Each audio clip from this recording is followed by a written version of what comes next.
Rhinoplasty, again, is an all-encompassing term that there may be very different ways of doing it between both surgeons and patients' necessity and desire. One of the two basic broad distinctions between rhinoplasty and my practice is whether we do it open or closed. Are we going to make a little incision through the nose and do everything else from the inside, or can this all be done with just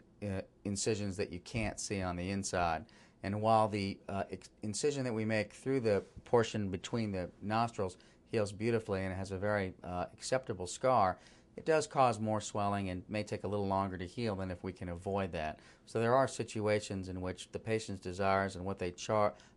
out with preoperatively can be done just with a closed approach. Secondarily, there are patients whose bony part of the nose, we would call the dorsum, looks pretty good in relationship to the length and size of the face, and they just have a wide nasal tip, or they would say a ball on the end of their nose, or a tip that doesn't quite match their profile. In that certain situation, a more limited rhinoplasty, so-called tip-plasty, can be done, which is a little less injurious, less downtime, and requires less healing than when we have to go up and do bony changes, which sometimes would necessitate breaking of the bones to make them more narrow.